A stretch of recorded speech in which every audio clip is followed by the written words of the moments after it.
नमस्कार दोस्तों, मेरा नाम है सोनू निगम और आप देखना शुरू कर चुके हैं सेंटर फॉर सोशल स्टडीज़ की वीडियो। आपको पता होना चाहिए कि ये प्लेटो का पार्ट 3 है। जैसा आपने थंबनेल में देख लिया है कि हम इसमें आपको प्लेटो के जो आइडियल स्टेट की परिकल्पना है वो किस तरह से इस्टेब्लिश होगा, किस तरह से वहाँ पूरा सिस्टम चलेगा, किस तरह से वर्गों को बांटा जाएगा, ये सब की हम चर्चा करेंगे।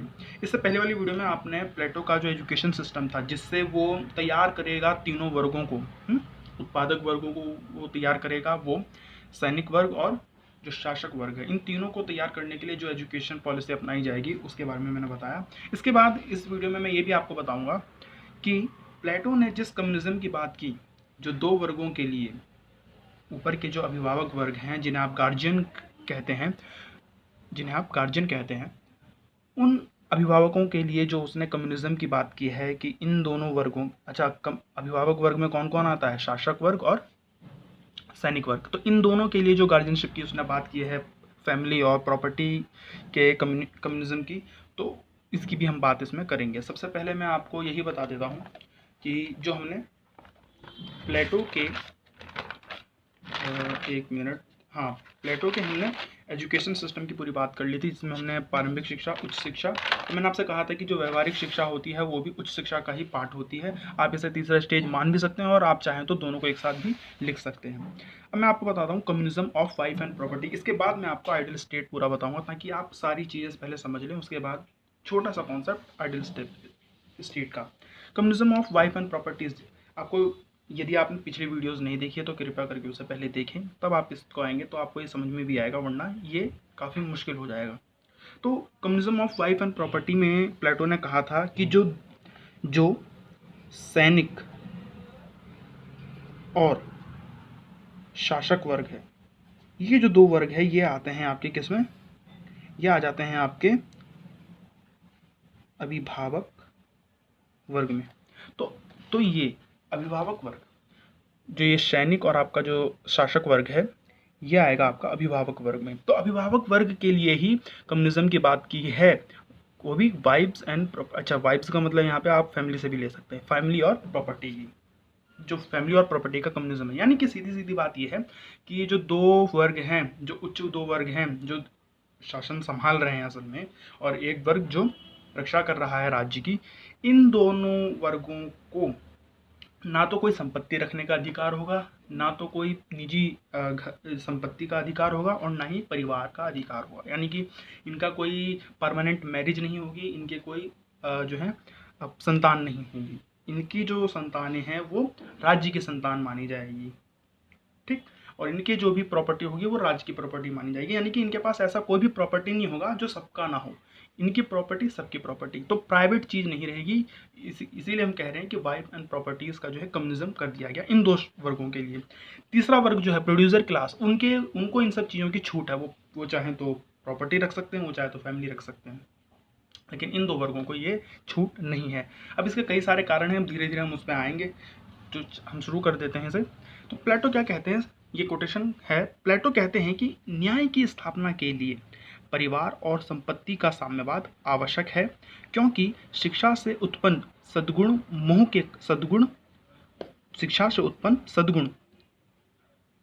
मोह के कारण, यानी कि लालच के कारण, विपरीत वातावरण में नष्ट हो सकता है। वो कहते हैं कि ये जो शासक वर्ग और ये जो सैनिक वर्ग को हमने इतनी मुश्किल से इनको शिक्षा देकर इनके अंदर जो ज्ञान और सद्गुण का विकास किया है, जो भी सद्गुण है उनका विकास किया है, यदि उनके अंदर मोह आ गया, क्योंकि प्रॉपर्टी, पैसा दे के किसी के भी अंदर लालच आ सकता है, और अगर उनकी फैमिली होती है तो फिर वो जो है नेपोटिज्म को बढ़ावा दे सकते हैं, फिर वो अपने बेटे को ही जो है आगे राजा बनाएगा, इस प्रकार से कहते हैं। और जब परिवार होता है तो फिर धन की आवश्यकता ज़्यादा हो जाती है, और ऐसे में व्यक्ति जो है भ्रष्टाचार को बढ़ावा दे सकता है। ये कहते हैं प्लेटो कि इन सब वजह से जो है मोह की परिस्थिति उत्पन्न हो जाती है, और ऐसे में वो सारे सद्गुण जो हैं, जो शिक्षा से हमने विकसित किए हैं इन दोनों वर्गों के अंदर, वो नष्ट हो जाएंगे।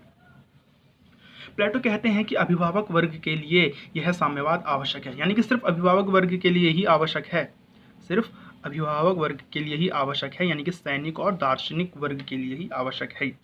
तो दो तरह के साम्यवाद की बात कर रहे हैं वो, संपत्ति के साम्यवाद, सबसे पहले हम समझते हैं संपत्ति का साम्यवाद वो किस प्रकार से कहते हैं।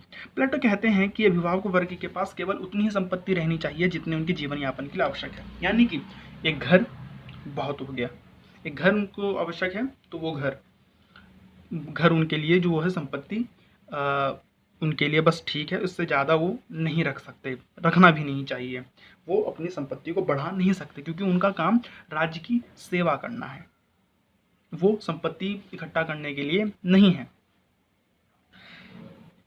अभिभावक वर्ग के आवास और भंडारण सबके लिए खुले रहेंगे। जैसे मैंने आपको बताया कि इनके पास जो आवास होगा, जो भी इनके पास भंडार गृह होगा, यानी कि जो भी इनके पास जमा पूंजी है वो सबके लिए खुले रहेंगे। यानी कि इनका कोई प्राइवेट चीज़ नहीं है, इनके पास जो घर है वो सबके लिए है, उसमें कोई भी आके रह सकता है। अच्छा, ये भी आपको मैं बता दूं, सैनिक वर्ग और शासक वर्ग आपको पता होना चाहिए कि दोनों एक साथ रहते थे, एक साथ खाना खाते थे, एक टेबल पे बैठ के खाना खाते थे। तो ये बात कह रहे हैं कि अभिभावक वर्ग जो है वो उनका जो आवास और उनका जो भंडार गृह होगा वो सबके लिए खुला रहेगा, यानी कि प्रोड्यूसर क्लास के लिए भी वो खुला रहेगा, वो भी उसमें आ सकते हैं। सोना व चांदी का स्पर्श निषेध होगा। अभिभावक वर्ग जो है उनका सोना चांदी से कोई लेना देना है। जैसा आपने देखा होगा पहले के राजा महाराजा हमारे यहाँ तो सोना चांदी से जो है पूरे ढके रहते थे, लेकिन कह रहे हैं कि नहीं, शासक वर्गों को और सैनिक वर्ग के लोगों को सोना चांदी का मुंह नहीं रखना है।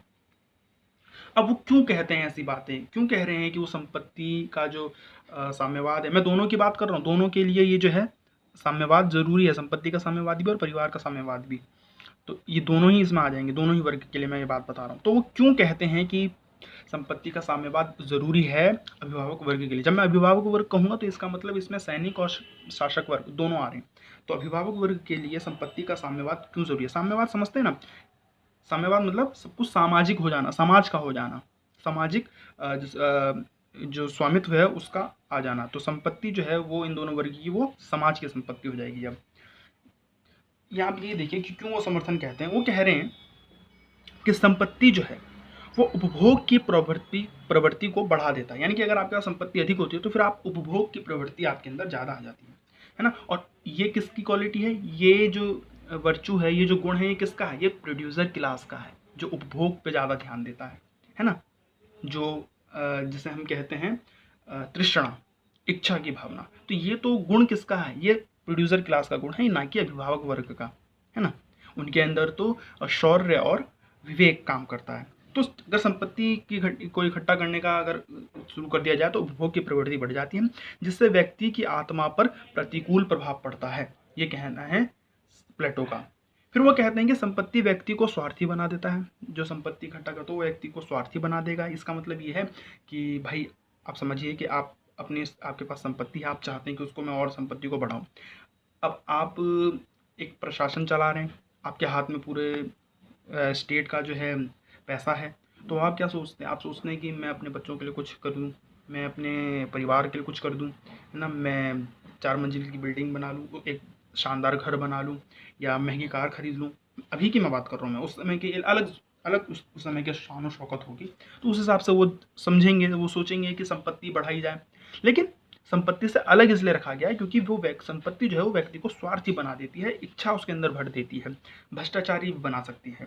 तो कहते हैं कि संपत्ति जो है वो व्यक्ति को स्वार्थी बनाती है, जिससे उसका जो विवेक है वो कुष्ठित हो जाता है। विवेक जो है, उसका जो रीजन है, उसका जो तर्क शक्ति, उसकी जो बुद्धि है वो खत्म हो जाती है कहीं ना कहीं, और भ्रष्टाचार जो है वो बढ़ने लगता है। तो इस वजह से संपत्ति से अलग रखना जरूरी है सैनिक और शासक वर्ग को। और भी बहुत सारे कारण देते हैं वो। तीसरा कारण वो ये देते हैं कि प्लेटो के अनुसार वो कहते हैं, क्या कहते हैं प्लेटो, कि संपत्ति के अधिकार के साथ शासक बनने का आधार शिक्षा के स्थान पर धन संपत्ति ले लेगी। यानी कि अगर आप संपत्ति का अधिकार दे दोगे इनको, प्रशासक वर्ग को और सैनिक वर्ग को, तो इनके अंदर जो हमने एजुकेशन क्वालिटी को लेकर, इनकी बुद्धि क्षमता को लेकर, इनके शौर्य वाली क्षमता को लेकर, इनके अंदर जो जिम्नास्टिक की जो हमने प्रशिक्षण दिए, उन सब का आधार फिर हट जाएगा। फिर क्या होगा, जिसके पास ज़्यादा संपत्ति होगी वो राजा बनने लगेगा, जिस प्रशासक के पास ज़्यादा संपत्ति होगी वो राजा बनने लग जाएगा, जैसे पहले होता था हमारे यहाँ।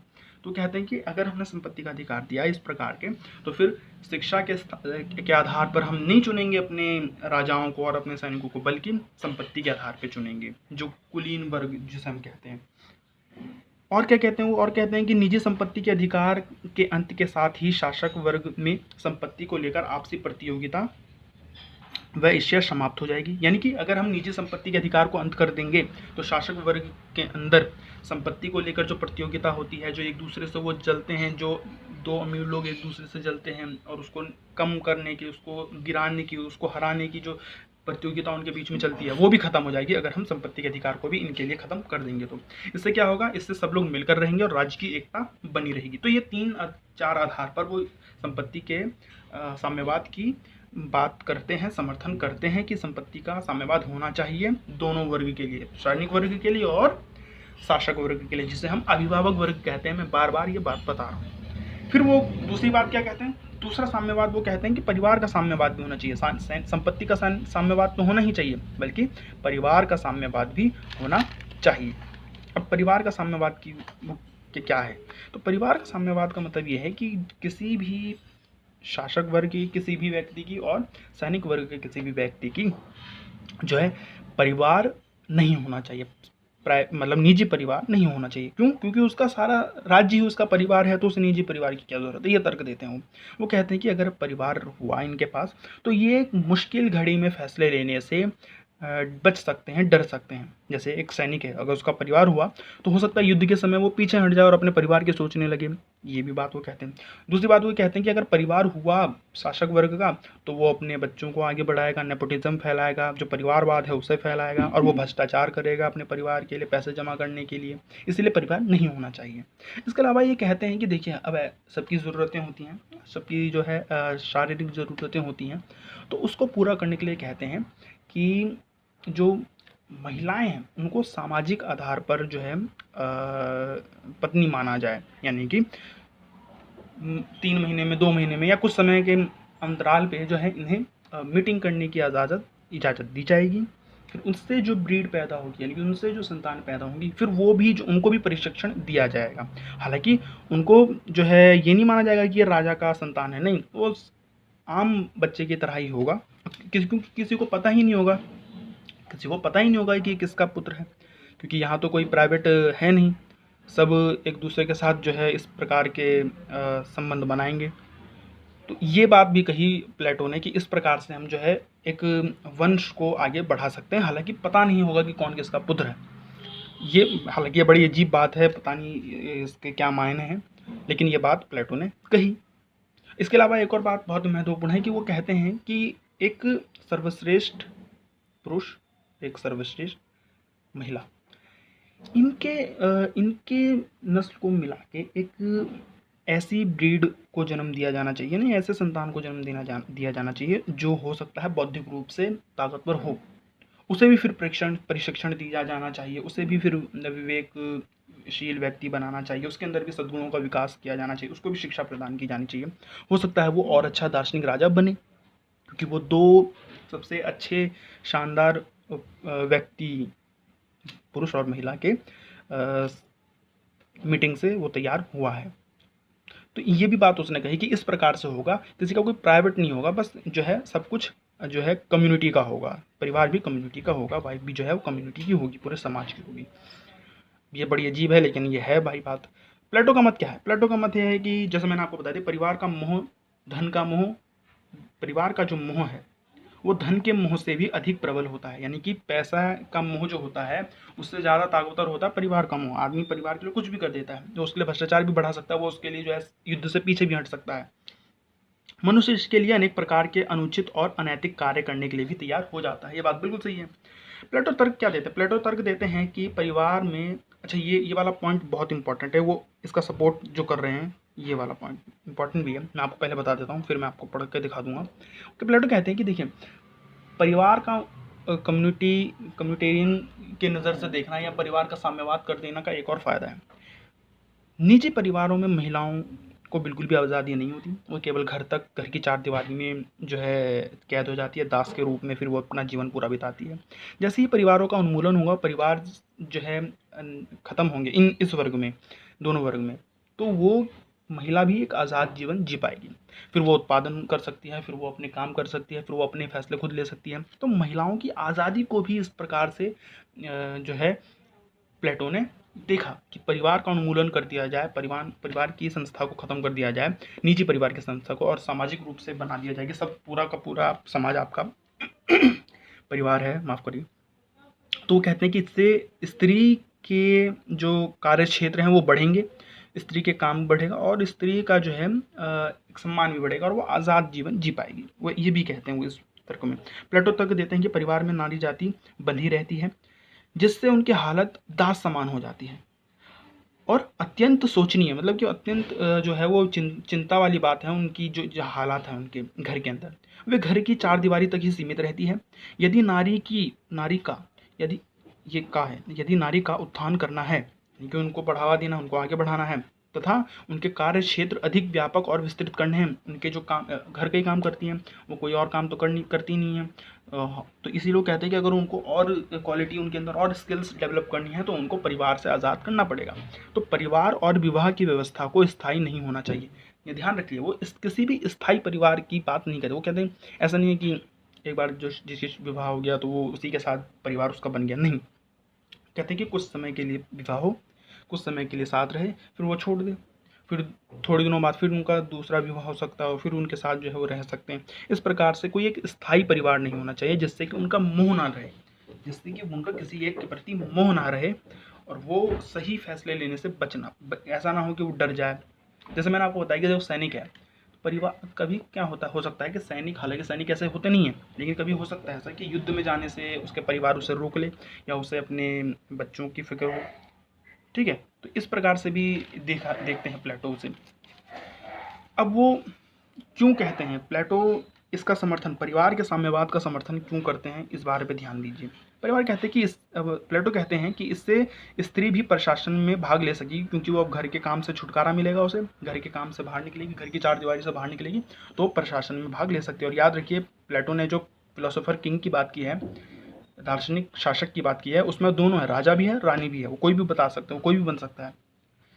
दूसरा, परिवार वो प्लेटो तर्क देते हैं इसका समर्थन करते हुए, परिवार के साम्यवाद का समर्थन करते हुए तर्क देते हैं कि परिवार संघर्ष का अंत होगा। यदि परिवार ही नहीं रहेंगे तो परिवार के बीच में जो संघर्ष होते हैं, परिवार के बीच में जो मनमुटाव होते हैं, उसका भी अंत होगा और राज्य की एकता को बढ़ावा मिलेगा। संघर्ष का अंत होगा और राज्य की एकता को बढ़ावा मिलेगा।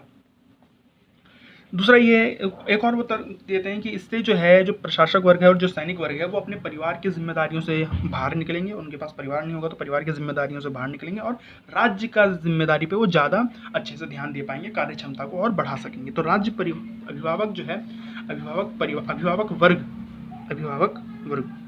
परिवार कार्यों से स्वतंत्र होकर राज्य के लिए कार्य कर सकेंगे, कार्य क्षमता में वृद्धि होगी। इस प्रकार स्पष्ट है कि प्लेटो साम्यवाद की विवेचना करते हैं, जिस कारण मैक्सी उन्हें प्रथम, जो मैक्सी हैं वो उनको प्रथम साम्यवादी कहते हैं। तो इस प्रकार जो ये मैंने आपको दो प्रकार के साम्यवाद बताया, हालांकि ये अर्ध साम्यवाद है।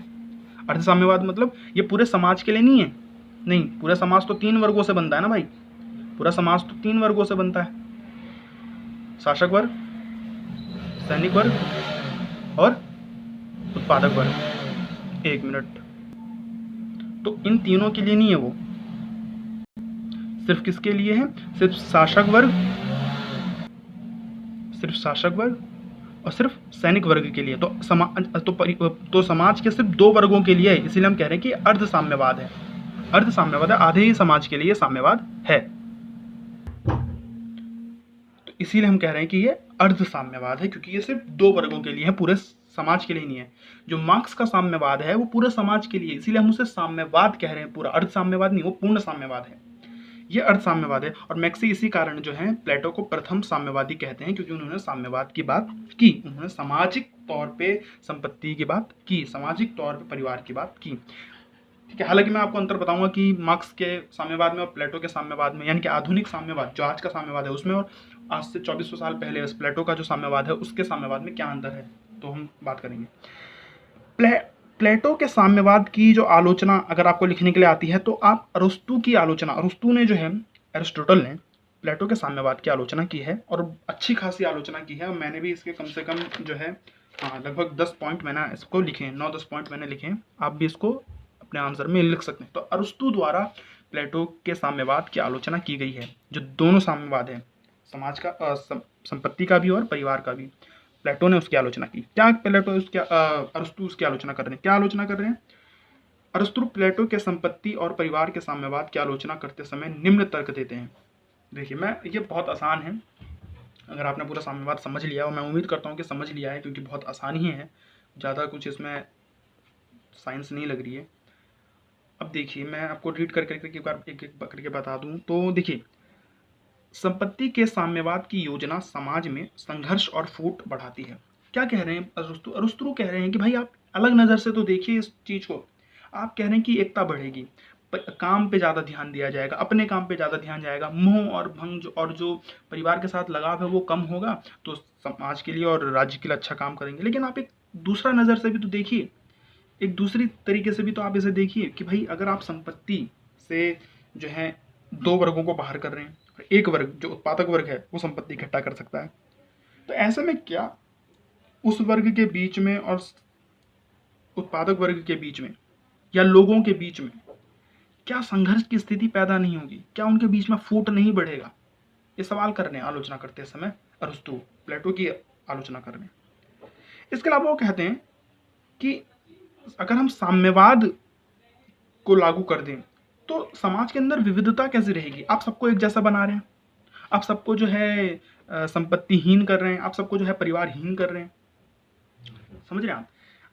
उन वर्गों के बच्चों के या उन वर्गों के परिवार में कोई नहीं होगा। जैसा आप इस तरह से सोचिए कि आपका चाचा, नाना, दादा, दादी, मामा, मामी, पता ही जो संतान पैदा होगी उनकी, जो आप कह रहे हैं कि भाई अस्थायी तौर पर विवाह होगा, संतान पैदा होगी और फिर बस परिवार खत्म, और वो बच्चे को जो है स्टेट संभालेगा और महिलाएं अपना काम करेंगी। उस बच्चे का ना पिता होगा, ना माता, ना चाचा, ना मामा। आप देखिए कि उसका कोई नहीं है, तो विविधता कहाँ है? क्या उसका लगाव होगा किसी भी अपने से? नहीं है। तो वो कहते हैं कि भाई इसे आप किस तरह से लागू करेंगे, और क्या आप इसे भूल गए? ये सब चीज़ें कहाँ गई?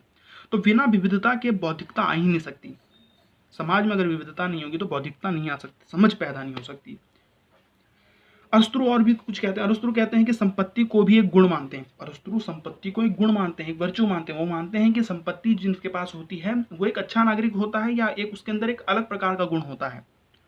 और संपत्ति को इकट्ठा करने से आदमी जो है वो प्रेरित होता है कि भाई उसे ज़्यादा मेहनत करनी है तो ज़्यादा संपत्ति इकट्ठा होगी। अगर मुझे पैसा कमाना है तो मुझे मेहनत करना है। अब आपको पता है कि आपको संपत्ति मिलेगी ही नहीं, पैसा मिलेगा ही नहीं। हालांकि अभिभावक वर्ग का पूरा ख्याल रखा जाता है राज्य की तरफ से, लेकिन आपके पास कोई प्रेरणा नहीं है संपत्ति इकट्ठा करने की, तो आप मेहनत कैसे करेंगे? कैसे आप मेहनत करने के लिए उत्साहित होंगे? तो ये भी अरस्तु कहते हैं प्लेटो की आलोचना में। इसके बाद वो अरस्तु कहते हैं कि संपत्ति का साम्यवाद जो है वो दोषपूर्ण है, समाज इसे कभी भी स्वीकार नहीं करेगा, ये व्यवहारिक नहीं है। कहते हैं कि भाई देखो, आज के समय पे सब लगभग सबके पास संपत्ति है, कुछ ना कुछ संपत्ति है। जब वो अचानक उस वर्ग में जाएंगे तो उनको अपनी सारी संपत्ति छोड़नी पड़ेगी। क्या समाज इसे स्वीकार करेगा? कोई समाज इसे स्वीकार नहीं कर सकता कि मेरी संपत्ति को जो है पूरे समाज की संपत्ति बना दिया जाए, या मेरे परिवार को जो है पूरे समाज का परिवार बना दिया जाए, है ना, या किसी की पत्नी को जो है पूरे समाज की पत्नी बना दिया जाए। तो ये किसी भी तरह से व्यवहारिक नहीं है और समाज इसे कभी स्वीकार नहीं करेगा। ये भी कहना है अरस्तु का। इसके अलावा वो कहते हैं कि परिवार की उपेक्षा करके आप एकता को जो है स्थापित करना संभव ही नहीं है। मेरा परिवार नहीं है, मेरा किसी के प्रति लगाव नहीं है, मैं समाज के प्रति कैसे लगाव रख सकता हूँ?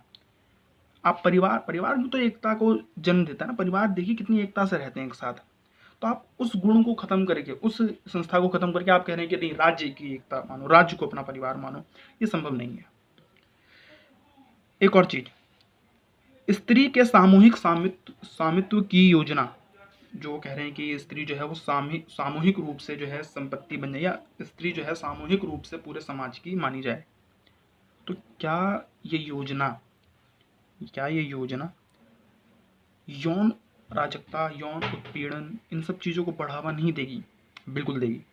और क्या ये मानव नैतिकता के खिलाफ नहीं है? तो वो कहते हैं बिल्कुल मानव नैतिकता के खिलाफ है। आप कैसे मान सकते हैं कि एक स्त्री इस प्रकार से रह सकती है कि वो जो है अपने जीवन में 6-7 लोगों से विवाह करे अस्थायी तौर पे?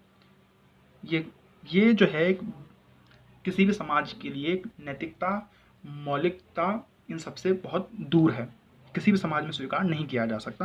और ये कहते हैं कि भीषण आघात लगेगा पूरे समाज को इससे।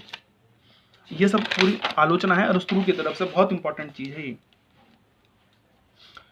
फिर वो कहते हैं, अरस्तु अभी भी आलोचना कर रहे हैं, मैं सारे ये पॉइंट जो भी बता रहा हूँ ये आलोचना के हैं। कह रहे हैं सार्वजनिक रूप से बच्चों का भरण पोषण और शिक्षा की समुचित व्यवस्था समाज जो है राज्य नहीं कर सकता, राज्य नहीं कर पाएगा। उनके पूरी शिक्षा की व्यवस्था, उनके पूरे बच्चों की देखभाल, भरण पोषण या एक ज़रूरत है, एक माता पिता की ज़रूरत कैसे पूरी करेगा राज्य। प्लेटो का साम्यवाद अर्ध है, यह उत्पादक वर्ग की उपेक्षा करता है तो जनसंख्या में अधिक। कहते हैं कि भाई देखो, उत्पादक वर्ग ही तो जनसंख्या में सबसे ज़्यादा है, शासक वर्ग तो बहुत कम होता है, सैनिक वर्ग उनसे थोड़े से अधिक होते हैं।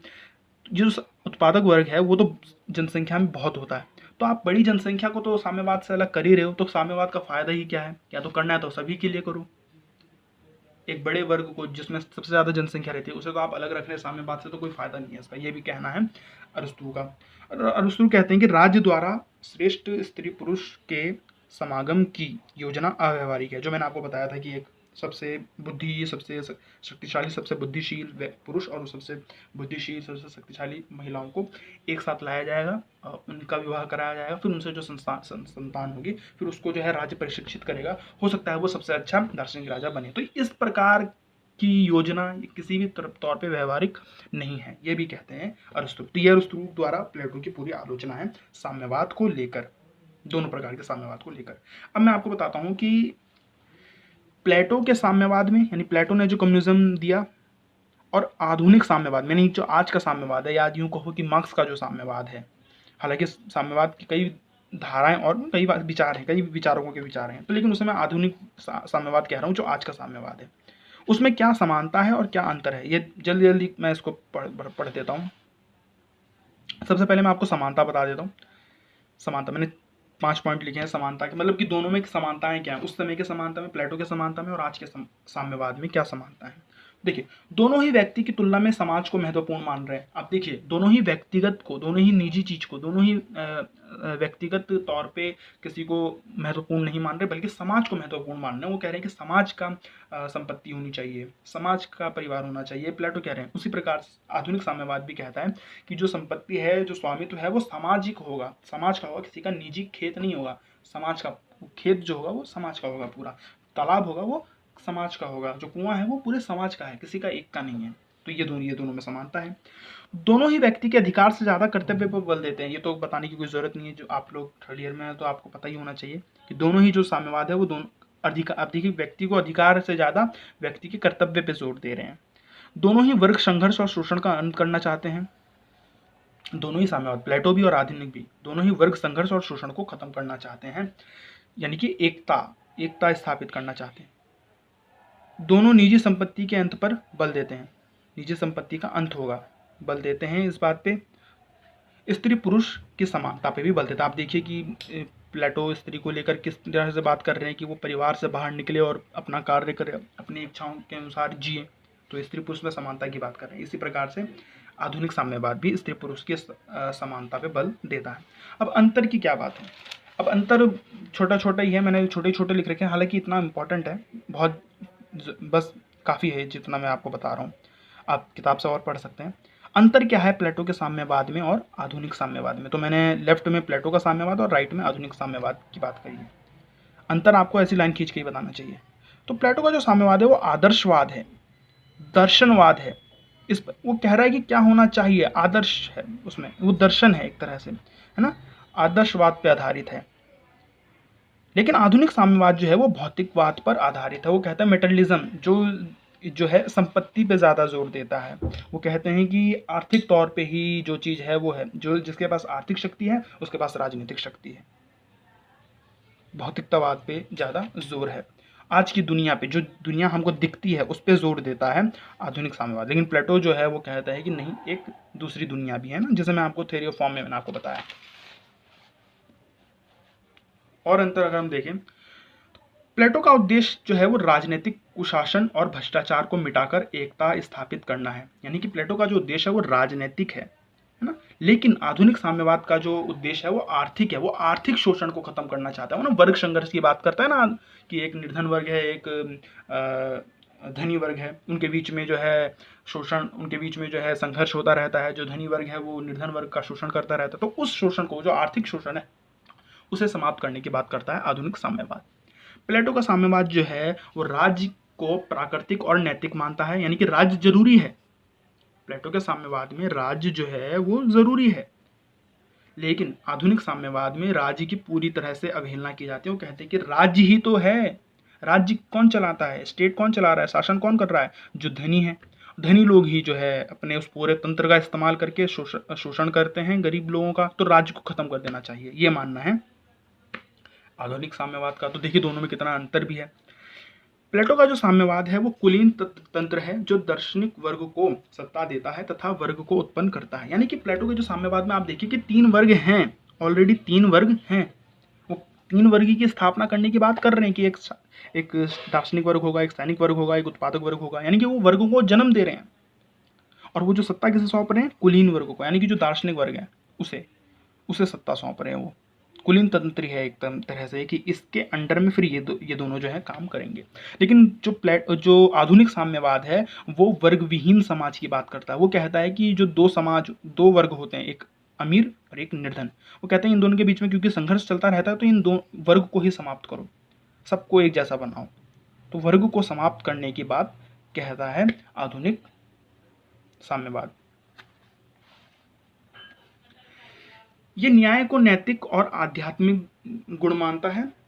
गुण के अनुरूप ही कार्य का कर्तव्य पालन करने की बात करते हैं। यानी कि ये कहता है कि जो आपके अंदर गुण हैं, जो मैंने आपको पहले ही बता रखा है, गुण के आधार पर ही आपको काम चुनना जाएगा, और जो आप जिस काम को करेंगे उसी प्रकार के अनेक सारे काम करने वाले लोगों को ही जो है उसी वर्ग में आपको देंगे। जैसे कि मान लीजिए जो उत्पादन कर रहा है या सेवा दे रहा है, जैसे कि कोई नाई है, कोई मोची है, कोई सब्जी बेच रहा है, कोई दुकान खोल रखा है, तो ये सब कौन है, ये सब सेवा देने वाले लोग हैं। ये सब उत्पादक वर्ग में आते हैं, सब कुछ सेवा दे रहे हैं एक दूसरे को, तो ये हो गए उत्पादन वर्ग। इन सब लोगों की कम्युनिटी मिलकर क्या बनाती है, उत्पादक वर्ग की कम्युनिटी बनाती है।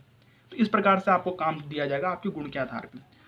ये कहता है कि न्याय को जो है एक शोषण और आर्थिक समानता की बात करते हैं। कह रहे न्याय तभी स्थापित हो सकता है जब आप शोषण को खत्म करें और आर्थिक समानता को समाप्त करें, तब जाके न्याय स्थापित होगा। और आपको ये पता ही है कि प्लेटो कहते हैं न्याय तब स्थापित होगा जब तक आप अपने गुण के हिसाब से कार्य चुनेंगे। तो दोनों में अंतर है। प्लेटो का जो साम्यवाद है वो 2 वर्गों के लिए, यानी जो अभिभावक वर्ग हैं, मैं नहीं बताऊंगा कौन है अभिभावक वर्ग, जो अभिभावक वर्ग है उसके लिए साम्यवाद लागू है सिर्फ, है ना। तीसरा वर्ग जो उत्पादक वर्ग है उसके लिए लागू नहीं है, यानी कि पूरे समाज के लिए नहीं है, समाज के सिर्फ 2 वर्गों के लिए लागू है। इसलिए इसे अर्ध साम्यवाद कहा जाता है। और ये कहीं भी अभी तक कहीं भी लागू नहीं हुआ है। खुद जो है प्लेटो इसे पूरी तरह से लागू कभी नहीं कर पाए, कभी लागू कर ही नहीं पाए। कोशिश एक की थी उन्होंने, मैं आगे की वीडियो में आपको बताऊंगा, लेकिन वो भी सफल नहीं हो पाए। लेकिन आधुनिक साम्यवाद जो है वो पूरे समाज के लिए है, वो समाज के हर वर्ग के लिए, हर लोगों के लिए, उसमें कोई भी छूटता नहीं है। और ये दुनिया में कई जगह, कई राष्ट्र राज्यों में लागू हुआ है। आपको पता होना चाहिए कि यूएसएसआर वगैरह में और अन्य जो कम्युनिस्ट कंट्रीज हैं वहाँ पे लागू हुआ जो आधुनिक साम्यवाद है। ये भी अंतर है इसमें। दूसरी बात, ये परिवार और संपत्ति दोनों पर लागू होता है। प्लेटो का जो साम्यवाद है, एक मिनट, प्लेटो का जो साम्यवाद है वो परिवार और संपत्ति दोनों पर लागू होता है। लेकिन जो आधुनिक साम्यवाद है वो केवल और केवल संपत्ति पर लागू होता है और क्रांति पर आधारित है। वो परिवार की अवहेलना करता, परिवार को इसमें शामिल नहीं करता। ये है पूरा जो है साम्यवाद। अब देखिए मैंने आपको कितना लंबा इसमें बता दिया, मैंने काफ़ी कुछ मैंने आपको इसमें बताया है। अब प्लेटो के आदर्श राज की स्थापना बहुत इंटरेस्टिंग है, और ये सब चीज़ का कोर यही है। जो भी चीज़ हमने पढ़ी वो आदर्श राज की स्थापना करने के लिए ही बात कर रहे हैं कि ये सब चीज़ जो मैंने आपको पहले 2 वीडियो में आपको बता दी है, और इस वीडियो में भी जो मैंने आपको पहले जो कम्युनिज्म बताया है आपको, प्रॉपर्टी एंड फैमिलीज़ का, वाइफ्स एंड फैमिलीज़ का, वो सब की जो ज़रूरतें हैं वो क्यों हैं आदर्श राज्य की स्थापना करने के लिए। तो अब मैं आपको बताता हूँ कि आदर्श राज्य की स्थापना के लिए वो असल में किस राज्य की बात कर रहे हैं, कि कैसा राज्य होगा आदर्श राज्य। तो आदर्श राज्य की जो कल्पना है, सबसे पहले मैं आपको बता दूं कि ये व्यवहारिकता की इसमें बहुत कमी है। यानी कि इसे स्थापित करना, इसे प्रैक्टिकली लागू करना बहुत ज़्यादा मुश्किल है, या यूं कहो कि ये शायद हो ही नहीं सकता, इतना यूटोपियन है ये। क्या कह रहे हैं प्लेटो का मानना यह है कि जो इस राज्य है वो एक तरह का जीव है, एक तरह का शरीर है पूरा राज्य जो होता है, ठीक है। इसके जो वर्ग होते हैं, राज्य के जो वर्ग होते हैं वो उस शरीर के अंग होते हैं, यानी कि उस जीव के जो हैं वो जीवाणु हैं। तो बिना जीव के शरीर का क्या, बिना जो अंग हैं वो शरीर उसके बन नहीं सकता, और शरीर जो है वो बनता ही अंगों से। यानी मेरे कहने का मतलब ये है कि अगर आप वर्ग को अलग कर दें राज्य से, जैसे पैर है आपका, बिना शरीर के किसी पैर का क्या मूल्य है? कोई मूल्य नहीं है। अलग काट के अगर उसे रख दें तो कोई काम का नहीं है वो। और अगर ऐसा शरीर है आपके पास जिसके पास पैर नहीं है तो भी वो किसी काम का नहीं है। यानी कि वर्ग को मिला के जब आप राज्य बनाएंगे तो आपका राज्य परफेक्ट होगा। जैसे अगर आपके पास सारे अंग हैं आपके शरीर में तो आपका शरीर परफेक्ट है। वो इस प्रकार से वो देख रहे हैं राज्य को, यानी कि वो जरूरी मानते हैं व्यक्ति को राज्य वर्ग बनाने के लिए जरूरी मानते हैं और वर्ग को राज्य बनाने के लिए जरूरी मानते हैं। वर्ग कैसे बनता है? राज्य व्यक्ति के गुणों से। तो जो गुण व्यक्ति में अंदर पाए जाते हैं, 3 प्रकार के गुण, वो कहते हैं वही सेम गुण राज्य के अंदर पाए जाते हैं। यानी कि जो मैंने आपको बताया था कि भाई जिस व्यक्ति के अंदर जो गुण अधिक है उसे वो काम दे दिया जाएगा। ऐसे करके मान लीजिए 100 लोग हैं टोटल, तो 25 लोगों में जो है दार्शनिक गुण हैं तो उनको शासक वर्ग में डाल दिया, है ना, शासक वर्ग बन गए वो 25 लोग मिला के, वो वर्ग बन गया। 50 लोग जो है उत्पादक वर्ग में आ गए क्योंकि उनके अंदर जो है तृष्णा की तत्व ज़्यादा थे, तो वो वर्ग बन गए, 50 लोगों को मिला के उत्पादक वर्ग बन गया। इस तरह से समाज बनेगा। कहते हैं कि जैसे व्यक्ति के अंदर 3 गुण होते हैं वैसे राज्य के अंदर जो है 3 गुण होते हैं। प्लेटो व्यक्ति और राज्य में जीवाणु और जीव का संबंध मानते हैं। उनका विश्वास है कि जो गुण और विशेषता अल्प मात्रा में, कम मात्रा में व्यक्ति के अंदर पाई जाती है, वही सेम गुण और वही सेम विशेषता जो है राज्य में विशाल रूप में पाया जाता है। एक व्यक्ति हो गया, अब वही व्यक्ति जोड़ जोड़ के सेम व्यक्ति के गुण को जोड़ जोड़ के आपने एक वर्ग बना दिया, तो राज्य ऐसी वर्ग बन के तैयार होता है।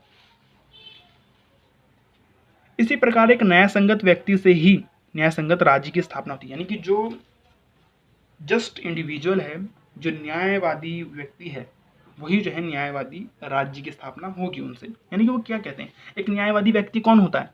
जो अपने अंदर के गुणों को, अपने अंदर के तत्वों को विवेक के द्वारा, अपने साहस और अपनी तृष्णा को कंट्रोल कर ले। 3 ही गुण होते हैं। तो जो व्यक्ति के अंदर विवेक के गुण ज्यादा होंगे और वो उस विवेक के गुण से अपने शौर्य और तृष्णा को, इच्छा को कंट्रोल कर ले, वो व्यक्ति न्यायवादी होगा। ठीक है। इसी तरह से राज्य में भी न्याय होगा। कैसे? कि विवेकशील वर्ग जब जो शासक वर्ग है, जो दार्शनिक वर्ग है, वो जब सैनिक वर्ग और उत्पादक वर्ग को कंट्रोल करे, उसका मार्गदर्शक करे, तो राज्य भी न्यायवादी हो जाएगा। देखिए दोनों में कितना बिल्कुल सेम कह रहे हैं, बिल्कुल जोड़ दिया है व्यक्ति को और राज्य को। तो जिस तरह किसी व्यक्ति के अंदर त्रिपक्षीय आत्मगुण होते हैं, जो 3 गुण मैंने आपको बताए, उसी प्रकार राज्य में भी यह गुण मौजूद होते हैं। जैसे कि देखिए व्यक्ति के अंदर जो आत्मगुण होते हैं वो राज्य में वर्ग का निर्माण कर देते हैं। जिसके अंदर जो मान लीजिए जिन व्यक्तियों में विवेक के गुण ज्यादा होंगे, यानी कि जिनमें ज्ञान ज्यादा होगा, ऐसे लोगों को मिला के जो वर्ग बनेगा वो शासक वर्ग। जिनके अंदर उत्साह का तत्व, यानी कि शौर्य वाला गुण ज्यादा होगा, ऐसे लोगों को मिला के आप क्या करेंगे? सैनिक वर्ग बन जाएगा। जिनके अंदर सूखा और या यूं कहो कि तृष्णा, इच्छा की जो भावना होती है, ऐसे लोगों को मिला के आप उत्पादक वर्ग बना देंगे। ये मैंने आपको पिछले 3 वीडियो में लगभग आपको मैंने बताया है बार बार। तो न्यायवादी व्यक्ति कौन होता है? न्यायवादी व्यक्ति कौन होगा? जो अपने ज्ञान से, अपने विवेक से, अपने शौर्य और तृष्णा को कंट्रोल कर ले। अब ये सब में तो होगा नहीं, लेकिन सिर्फ वो व्यक्ति न्यायवादी होगा जो अपने विवेक से इन दोनों चीज को कंट्रोल करेगा। हो सकता है किसी में उत्साह ज्यादा होगा तो वो भी न्यायवादी व्यक्ति नहीं है, वो एक आम व्यक्ति है। तो ये होगा न्याय व्यक्ति, ऐसा होता है। तो अगर न्यायवादी व्यक्ति ऐसा होता है तो न्यायवादी राज्य कैसा होगा? न्यायवादी राज्य वो होगा, यानी कि वो शासक वर्ग, यानी कि जो इसमें सारे दार्शनिक वर्ग लोग हैं। तो अगर ये दार्शनिक लोग, यानी कि ये शासक वर्ग, ये सारे लोग सैनिक वर्ग को और उत्पादक वर्ग को कंट्रोल करें, मार्गदर्शन करें, तो राज्य में भी न्याय होगा, ये कह रहे हैं प्लेटो। ऐसे न्यायवादी एक जो है आइडियल स्टेट की कल्पना कर रहे हैं वो। इनके कार्य तथा निहित गुणों अथवा विशेषताओं के आधार पर इन्हें राज्य के लिए अत्यंत महत्वपूर्ण माना गया है। यानी कि यही जो है राज्य का निर्माण करेंगे, यही वर्ग जो है राज्य का निर्माण करेंगे। तो अब एक एक करके मैं आपको सारे जो है बता देता हूँ। सारे वर्ग के बारे में। अब आदर्श राज्य का निर्माण करने के लिए, राज्य को उत्पन्न करने के लिए 3 तत्व की सहायता होती है। मैंने आपको पहले बताया आर्थिक तत्व। सबसे पहले मैं आपको उत्पादक वर्ग की बात कर रहा हूँ, जिनके अंदर आर्थिक तत्व की महत्वता ज़्यादा होती है, प्रबल ज़्यादा होते हैं, यानी कि जो इच्छा की भावना और तृष्णा की भावना वाले होते हैं। इनका संबंध जो है उत्पादक वर्ग से होगा, ये मैंने आपको बता दिया है। आर्थिक तत्व का अभिप्राय यह है कि मनुष्य अपनी आवश्यकताओं को एकांकी रूप से पूर्ण नहीं कर सकता। मतलब कि कहने का मतलब ये है कि आर्थिक तत्व का मतलब क्या है, इस वर्ग में कैसे लोग होंगे, एक जैसे काम करने वाले। ये नहीं कि सारे लोग जो है सब्जी बेच रहे हैं, नहीं। इस वर्ग में वो होंगे जो एक दूसरे की जरूरतों को पूरा करें। जैसे एक नाई होगा, एक सब्जी बेचने वाला होगा, एक मोची होगा, एक कपड़े सिलने वाला दर्जी होगा।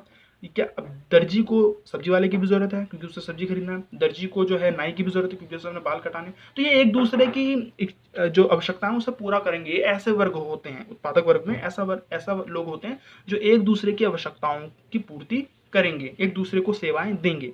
ऐसे लोगों को मिला के जो है उत्पादक वर्ग बनता है। इससे समाज में कार्य का विशेषीकरण उत्पन्न होता है। बिल्कुल ठीक बात है कि एक आदमी एक ही प्रकार का काम करेगा, नाई जो है सिर्फ नाई बन रहेगा तो वो अच्छा काम करेगा उसके अंदर, क्योंकि उन्होंने जिंदगी भर वही काम किया है, तो वो एक अच्छा नाई बनेगा।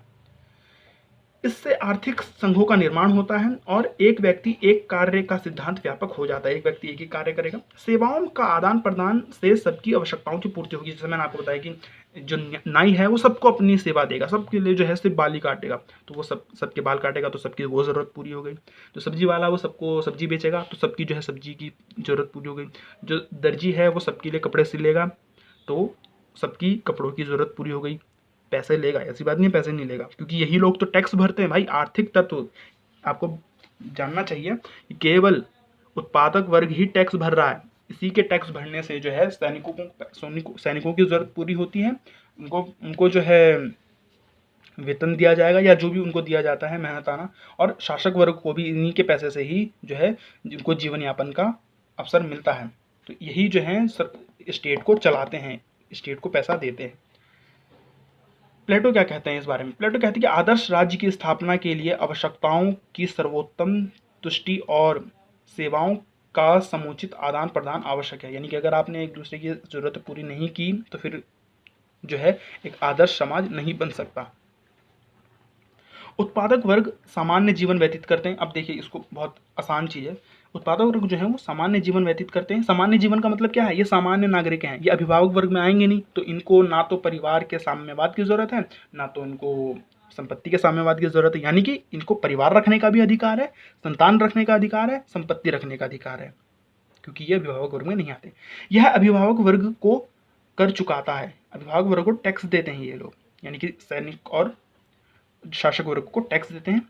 परंतु यह किसी भी प्रकार की राजनीति में, ओहो ये राजनीति लिखा है, ये राजनीति लिखा है, राजनीति में भाग नहीं ले सकते। जो उत्पादक वर्ग है वो राजनीति में भाग नहीं लेगा।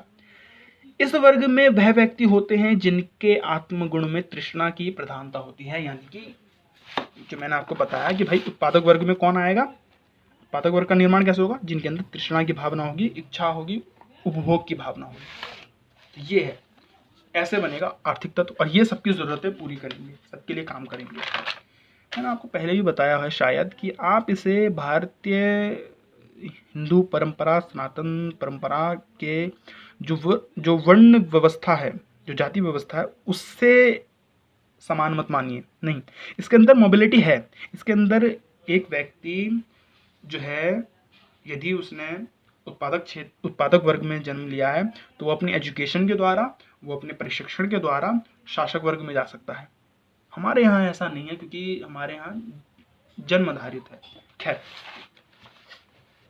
अब शौर्य तत्व, दूसरा तत्व क्या है? एक व्यक्ति शौर्य तत्व, तो जिनके अंदर शौर्य तत्व की प्रधानता है वो सैनिक वर्ग का निर्माण कर देते हैं, उनको मिला के सैनिक वर्ग बन जाता है। अब सैनिक वर्ग की क्या जरूरत है? वो क्या कहते हैं? कहते हैं कि भाई राज्य निर्माण हेतु दूसरा महत्वपूर्ण तत्व तो सैनिक शौर्य तत्व है, शौर्य है, साहस है, बल है, जो रक्षा करते हैं राज्य की। वो कहते हैं कि राज्य की रक्षा करना, अपने राज्य के लोगों की रक्षा करना, राज्य की सीमाओं की रक्षा करना, राज्य को बढ़ाना, ये सब जरूरी है। क्यों? वो कहते हैं कि भाई देखो, जैसे जैसे हम आगे बढ़ेंगे, जैसे जैसे हमारी जनसंख्या बढ़ेगी, जैसे जैसे हमारी जरूरत बढ़ेगी, तो हमारी जमीन की भी जरूरत बढ़ेगी।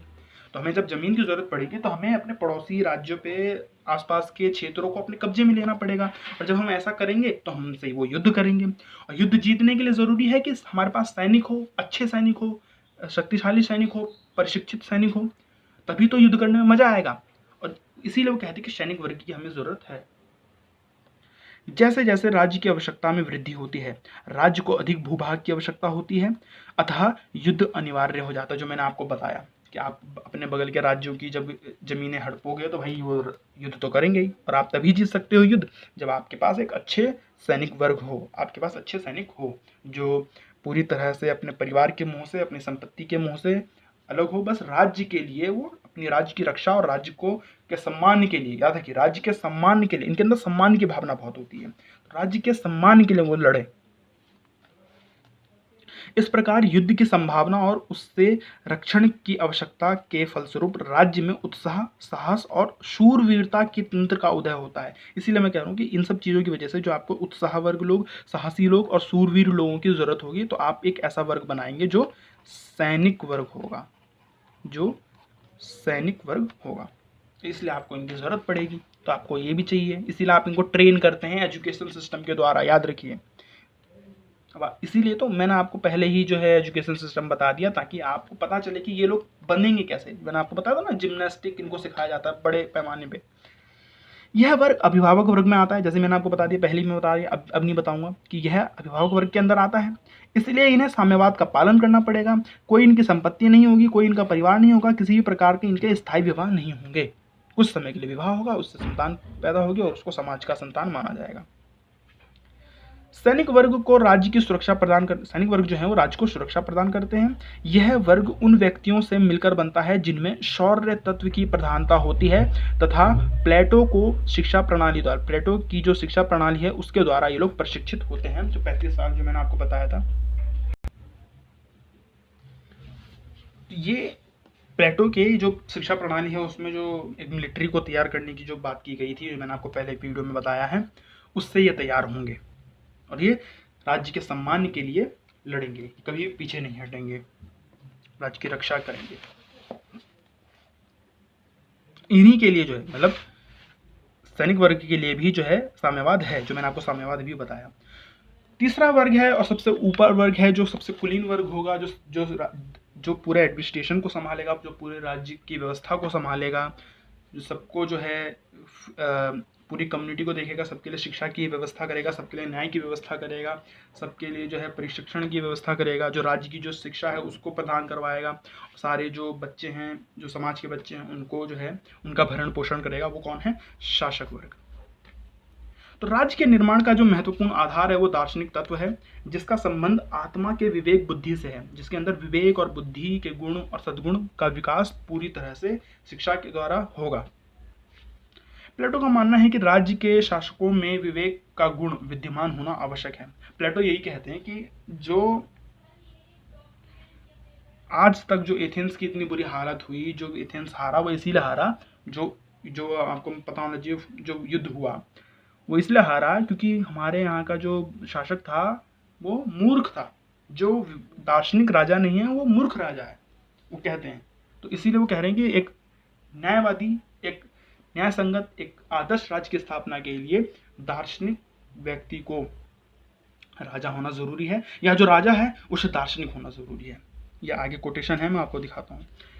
एक आदर्श राज्य की स्थापना तभी हो सकती है जब राज्य का शासक, देखिए यहाँ पे देखिए क्या लिखा है, ये कोटेशन है।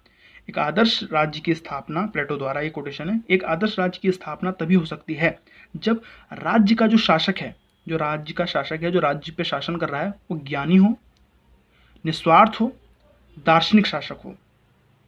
ठीक है, इस तत्व को ध्यान में रखकर वह राज्य के उच्च शिखर पर दार्शनिक राजा या रानी की नियुक्ति की बात कहता है कि तभी एक न्यायवादी, एक आदर्श राज्य की स्थापना हो सकती है जब तक वो राजा जो है ज्ञानी ना हो, जब तक वो राजा निस्वार्थ और दार्शनिक ना हो। वो राजा, शासक जो है वो राजा भी हो सकता है, वो रानी भी हो सकता है। इसीलिए मैं कह रहा हूँ फिलोसोफर, किंग या क्वीन, कोई भी हो सकता है। शासक वर्ग भी, जो शासक वर्ग यानी कि जो दार्शनिक वर्ग है, ये भी जो है अभिभावक वर्ग के अंदर आता है, उसका हिस्सा है। इस वजह से उसे साम्यवाद के दायरे में रहना होता है और इसी के कारण जो है उसे किसी भी संपत्ति और किसी भी प्रकार के परिवार का अधिकार नहीं है, उसे त्याग देना होता है अपने परिवार और अपनी संपत्ति को। इस वर्ग के व्यक्ति के आत्मगुण में विवेक की प्रधानता होती है। इस वर्ग के अंदर जो व्यक्ति होंगे उनके आत्मा के अंदर, उनके गुणों में जो है विवेक, बुद्धि, ज्ञान, इन सब की प्रधानता होती है, ये सब चीज़ ज़्यादा होती है। और वो अपनी बुद्धि से, अपने विवेक से जो है अपने शौर्य को, अपने तृष्णा को कंट्रोल करते हैं। और ये सारे वर्ग मिलकर सैनिक वर्ग और उत्पादक वर्ग को कंट्रोल करते हैं, उनका मार्गदर्शन करते हैं। जो अपने विवेक से शौर्य और तृष्णा का मार्गदर्शन करते हैं, उनको मार्गदर्शन देते हैं। ये एक चिकित्सक के रूप में, आप देखिए ये चिकित्सक लिखा है भाई, थोड़ी हिंदी में प्रॉब्लम, कोई बात नहीं, आप लिख लेंगे ये चिकित्सक है। एक चिकित्सक के रूप में, प्लेटो का कोटेशन मैंने आपको बताया था ना, मैंने क्या बताया था आपको कि शिक्षा जो है वो मानसिक रोगों का मानसिक इलाज है। यानी कि वो मानते हैं कि जिनके पास शिक्षा आ जाती है वो एक तरह से डॉक्टर है, वो हर समस्या का हल कर सकता है। तो वो कहते हैं कि जो शासक वर्ग है ये भी चिकित्सक हैं, ये राज्य के चिकित्सक हैं। जो राज्य की बीमारियां हैं, जो राज्य के दोष हैं, जो राज्य में गड़बड़ है, उन सबको ठीक करने का काम इन शासक वर्ग का है। तो इनको एक चिकित्सक के रूप में देखते हैं जो राज्य की बीमारी का इलाज करते हैं।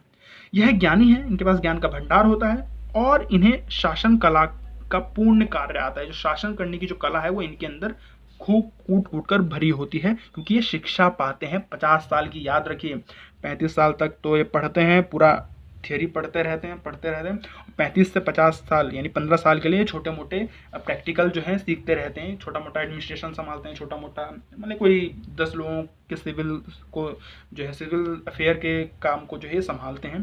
तो ये ऐसे 50 साल के बाद जो है ये दार्शनिक राजा बनने के लिए तैयार होते हैं। शासन करना शासक वर्ग की विलासता नहीं है। देखिए हमारे यहाँ के शासक करता है, हमारे यहाँ के प्रधानमंत्री राष्ट्रपति जैसे नहीं है, या हमारे यहाँ के मुख्यमंत्री विधायकों जैसे नहीं है कि एक बार बन गए विधायक, एक बार बन प्रधानमंत्री तो बस जिंदगी खूब मौज में कट रही है। तो कहते हैं ये कोई लग्जरी काम नहीं है। शासन करना एक तरह का कार्य है, एक तरह की सर्विस है, यह आपका कार्य होगा, शासक वर्ग का ये कार्य होगा, कोई विलासता नहीं है, ये लग्जरी नहीं है कि दरबार बैठा लिया और जो है मदिरा पिए जा रहे हैं, नहीं, ये आपका कार्य है। आप इसको आपको पैसा मिलेगा, आपको पैसे के बदले ये काम करना है।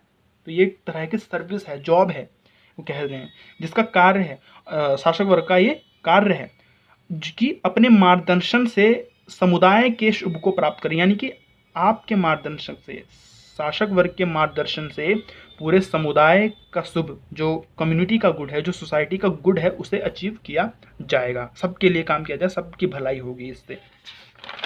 अब आ जाते हैं हम, क्योंकि थोड़ा सा टाइम बचा है, मुझे 8 मिनट है मेरे पास। देखिए मैं आपको बता देता हूँ। अब आपको नोट लिखने के लिए आ जाता है दार्शनिक राजा पे या दार्शनिक शासक पे। तो जब आप दार्शनिक शासक पे नोट लिखेंगे तो लगभग 2 पेज का लिखना होता है। तो ये शासक वर्ग के बारे में ये पूरा लिखना है आपको, ये वाला पूरा पॉइंट लिखना है, ये वाला पूरा पॉइंट आपको लिखना है जो हम दार्शनिक राजा के ऊपर शॉर्ट नोट लिखते हैं। और उसके बाद आपको ये भी लिखना है। तो मैंने अलग अलग ना लिख के इसी के आगे से बढ़ा दिया है, ठीक है, इसी के आगे से आपको मैंने बढ़ा दिया। तो शासक वर्ग जो है, जो शासक वर्ग है, इसकी और भी कुछ क्वालिटी होती है। जो दार्शनिक राजा है उसकी और भी क्वालिटी होती है। अब दार्शनिक राजा शासक वर्ग का सबसे सर्वोत्तम व्यक्ति होगा, ये भी ध्यान रखिए। तो जो दार्शनिक राजा होगा वो क्या करेगा, नोबल लाई बोलेगा। नोबल लाई मतलब नेक झूठ बोलेगा, जैसे, या आप परम झूठ भी कह सकते हैं। जैसे परम सत्य होता है ना, जो सबकी भलाई के लिए होता है, जिससे सब कुछ सही होता है, ऐसी एक परम झूठ होता है।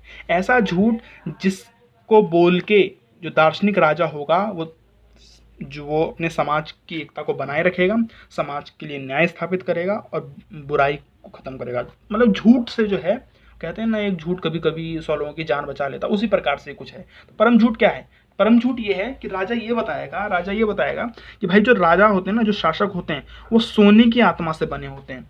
उसके अंदर वो सोने की आत्मा से, जैसे आप कहते हैं भगवान की आत्मा से बने होते हैं, यहाँ वो कहते हैं सोने की आत्मा से बने होते हैं। और जो सैनिक होते हैं वो चांदी की आत्मा से बने होते हैं, और जो उत्पादक वर्ग है वो तांबे की आत्मा से बने होते हैं। तो इन सब में सब सुपरलेटिव कौन है? सोना। तो इसीलिए जो दार्शनिक राजा है, जो शासक वर्ग है, वो सबसे ऊपर है। कमजोर, उससे कम चांदी, तो वो नीचे हैं। और सबसे बेकार या सबसे जो थर्ड क्वालिटी है वो तांबा है, इसीलिए आप उत्पादक वर्ग जो है वो सबसे नीचे है। तो ये नोबल लाई बोल के जो है उत्पादक वर्गों को और सैनिक वर्गों को अपने से नीचे रखने का काम करेगा दार्शनिक राजा। ये नोबल लाई है, इसके द्वारा जो है वो एकता बनाए रखेगा। तो जब तक दार्शनिक, वो कहते हैं, प्लेटो कह रहे हैं कि जब तक दार्शनिक राजा ना बन जाए, यानी एक दार्शनिक व्यक्ति राजा ना बन जाए, या फिर जो युवराज है, जो राजा है, उसके अंदर दर्शन की भावना ना आ जाए, यानी कि या तो दार्शनिक को राजा बना दो या राजा को दार्शनिक का पाठ पढ़ाओ, पूरा दर्शन का पाठ पढ़ाओ, उसको बुद्धिमान बनाओ। सीधी सी बात है, या तो यूं मान लो, या तो पीएचडी किए हुए, इकोनॉमिक्स के अंदर पीएचडी किए हुए आदमी को वित्त मंत्री बना दो, या फिर जो आपका वित्त मंत्री है उसको इकोनॉमिक्स में पीएचडी करा दो, बात बराबर है। जब तक ये ऐसा नहीं हो जाएगा तब तक नगर राज्यों में न्याय की स्थापना संभव नहीं है। यानी कि प्लेटो को दार्शनिक राजा चाहिए ही चाहिए किसी भी हालत में। प्लेटो का जो दार्शनिक शासक होगा उसके अंदर सद्गुण का ज्ञान, उसके अंदर जो वो एक सद्गुणी ज्ञान है, सिर्फ ज्ञान को जरूरी नहीं माना है। वो कह रहे हैं ज्ञान, सिर्फ ज्ञान कुछ नहीं होता, ज्ञान के साथ साथ सद्गुण होना भी जरूरी है, आपके अंदर क्वालिटी होना बहुत जरूरी है। कौन सी होती है क्वालिटी, सद्गुण? वो होती है ज्ञान, विवेक, संयम, सत्य, न्याय, दूरदर्शिता, कर्तव्यनिष्ठता, ईमानदारी, दयालुता, ये सब सद्गुण है। और एक दार्शनिक शासक के अंदर ये सारे गुण होते हैं, होने चाहिए, तभी वो दार्शनिक राजा है। और उसके अंदर क्रोध, मोह, लोभ, घृणा, भ्रष्टाचार, ये सब चीज, ये जो दुष्गुण हैं, ये जो अवगुण हैं, इनसे वो मुक्त होगा। उसके अंदर ये सारी चीजें नहीं होनी चाहिए, वो नहीं होंगी। ठीक है, ये दार्शनिक राजा के गुण और अवगुण की बात करें कि ये सब नहीं होने चाहिए उसके अंदर, अब ये अवगुण नहीं होने चाहिए। अब जो इसी आधार पे, इन पूरी बातचीत के आधार पे हम कह सकते हैं कि दार्शनिक जो राजा है उसके कार्य भी जो हैं वो क्या होने चाहिए। सीधी सी बात है, उसके क्या कार्य होंगे? उसके कार्य होंगे, क्योंकि वो सेना को कंट्रोल कर रहा है, सैनिक वर्ग को कंट्रोल कर रहा है, तो सैनिक वर्ग का इस्तेमाल करके, उस वर्ग का इस्तेमाल करके वो राज्य की संप्रभुता और अखंडता को बनाए रखेगा, उसको छिन्न भिन्न नहीं होने देगा, राज्य को कभी भी लुटने नहीं देगा, राज्य की सीमाओं को कभी भी कम नहीं होने देगा, बल्कि राज्य को बढ़ाएगा। वो न्याय की स्थापना करेगा, क्योंकि वो दार्शनिक वर्ग है, क्योंकि वो कंट्रोल कर सकते हैं सैनिकों को और उत्पादक वर्ग को, इसीलिए वो न्याय की स्थापना करेंगे। शिक्षा प्रणाली को पूरी तरह से लागू करेगा और फ्री शिक्षा प्रणाली देगा, पूरी राज्य को फ्री में शिक्षा देगा, स्त्री और पुरुष को, दोनों को। असमानता को खत्म करेगा दार्शनिक राजा। ऐसे न्यायप्रिय कानून बनाएगा, ऐसे न्यायप्रिय कानून बनाएगा, भाई ऐसे न्यायप्रिय कानून बनाएगा वो कि जो समाज के शुभ है उसको प्राप्त किया जा सके। समाज का शुभ का मतलब है समाज के लिए जो सबसे अच्छा होगा, किसी व्यक्ति के लिए नहीं, सिर्फ एक व्यक्ति के लिए या सिर्फ एक वर्ग के लिए नहीं, जो पूरे समाज के लिए सही होगा, ऐसा कार्य करेगा, ऐसे नियम बनाएगा। स्त्री समानता की बात करेगा, स्त्री और समानता दोनों को जो है बराबर शिक्षा देगा, दोनों को आगे बढ़ने का मौका देगा, संपत्ति और परिवार से दूर रहेगा, ये सब इसके कार्य हैं। तो मैं उम्मीद करता हूँ कि आपको इस प्रकार ये पूरा जो टॉपिक है ये आपको समझ में आ गया है। इसके अलावा प्लेटो ऑन डेमोक्रेसी का जो क्रिटिक किया है, ये सब भी मैं आपको अगली वीडियोस में, या जो जब पेपर्स एग्जाम शुरू होंगे तो उसके ऊपर शॉर्ट नोट्स आते हैं, तो मैं आपको उस समय जो है इनके शॉर्ट नोट्स की वीडियो अपलोड करूंगा। ये आपका पूरा प्लेटो खत्म हो गया है। मैं उम्मीद करता हूँ कि तीनों वीडियो के माध्यम से आपने पूरे प्लेटो को जाना होगा, समझा होगा। अच्छा कंटेंट है, मैं उम्मीद करता हूँ कि आपके लिए काम भी आएगा और आप इन सारी चीज़ों को लिखेंगे। साथ ही साथ मैं आपको ये बता दूँ कि आप अपने साथी को, यदि आपको ये वीडियो सही लगती है तो आप अपने साथियों को भी इसे शेयर जरूर करें, चैनल को सब्सक्राइब करें, अन्य लोगों से भी करवाएं, और लाइक और कोई सवाल तो आप कमेंट भी कर सकते हैं। नमस्कार, धन्यवाद।